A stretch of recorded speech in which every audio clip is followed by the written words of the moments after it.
Hey, this is Shannon with 10 Minutes of Astrology. Welcome back. If you like charts as much as I do, remember to book an appointment and buy some four-leaf clover bookmarks from my shop on my website, or you can go directly through me. That's fine too.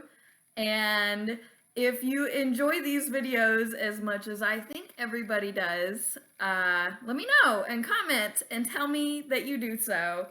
Today we are going to be talking about the full moon happening at the end of the month in August on the 31st. So I'm going to pull up the chart. We're going to point out all kinds of wonderful, good, jazzy stuff and talk about it. All right, so this full moon is happening the 30th if you are local to the United States, and the 31st if you're going off of Universal Time. Universal Time would be at 1:30 in the morning. And of course, this is Greensboro, North Carolina time. So this is at, I want to say 9:30 at night, if I can read military time right. Anywho, we have the full moon. So the moon is here in Pisces, and this is in direct opposition to the sun in Virgo. And you'll notice what looks to be a very wide kite here, but nothing is really meshing up to make it a true kite. But I just want to point out that there is a large kite in the sky, very broad. So if you have planets around these degrees in these signs, that would be Virgo and Libra, and then we have Capricorn all the way over here to Taurus.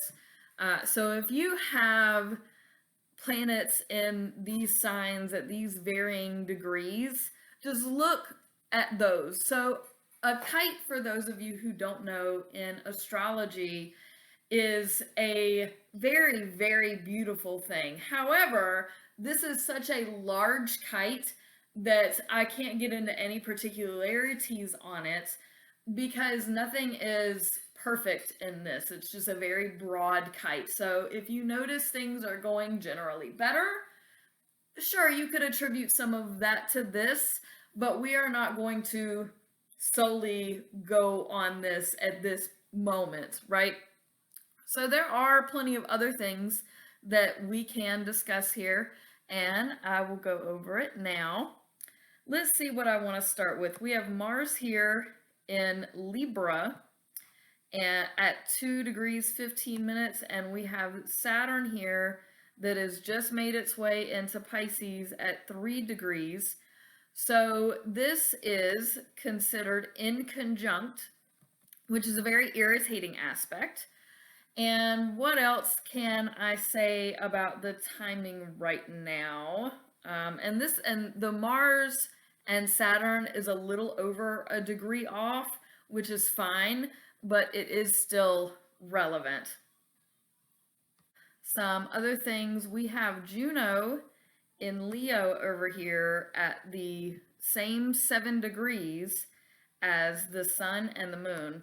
So the sun and Juno would be semi-sextile, and Juno and the moon would be inconjunct at this time.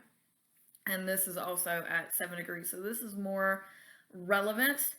And those are the couple of things that we will be focusing on today. So let's chat. So the sun in Virgo is going to be more critical. Virgo is a very critical place to be. I'm kind of biased just a little. They are also very particular, and they try to be critical in like the kindest way possible. So it's very sweet and endearing, but it can also strike a nerve. Now the moon in Pisces, that's a stupid emotional place for the moon to be in, because Pisces, I've found, struggles to regulate its emotions, especially when it's in opposition to Virgo. It's harder to handle that criticism. The good part about this is this would be a time to really highlight your emotional weaknesses and to be productively critical of how you are handling things emotionally and where your emotional stability truly is and how capable you are of showing emotions in a healthy way. Virgo is all about health and day to day. The moon is internalizing the external world, your emotions. Pisces is an emotional place, can't really nail anything down. And Virgo is kind of too nailed down. So being able to balance is the wrong word, but being able to stabilize those emotions that you have, understand what they are, and find a healthy way to express the emotions that you're having. Now, what else did I say I was going to talk about? Because I already forgot. Mars in Libra, I still think that is a good place for Mars to be in because it is acting in mind, keeping things level, keeping a level playing field. It's not to one or the other. Libras try to be the Goldilocks zone constantly and fail religiously, right? So that is in conjunct to Saturn. Saturn being in Pisces, that is like emotion on top of emotion because it's Saturn is your wisdom, it is your father guide, and in Pisces it is like this all-encompassing, can't pin it down. So your emotional wisdom is either going to rise or you about to go in for a fall. Especially since this has just it is coming into being more in conjunct as Saturn is retrograde. And so you can be falling back on bad emotional habits. Now, the irritating aspect here, what an inconjunct brings, will basically be saying Mars is trying too much to be in the middle and Saturn wants to have this emotional lapse and something has got to give here. You know, the Mars kind of leaning people are going to be like, get control of yourself, it's not that serious.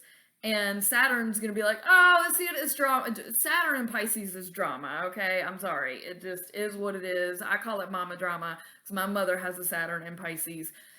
It's just, it's a lot of emotional baggage bull, and the Mars people are going to be like, get it together, bro. Like, it's fine. Just keep moving. And Saturn is going to be like, but we have to talk about it. We have to feel it. That's going to be the thing. Right? Juno is semi-sextile to the sun, which means the sun being in Virgo has to teach Juno in Leo something. What are we learning and what are we teaching? The sun has to teach patience and consistency. Virgos are very consistent, very, very productive, right? And on it most of the time. They're very pinpointed.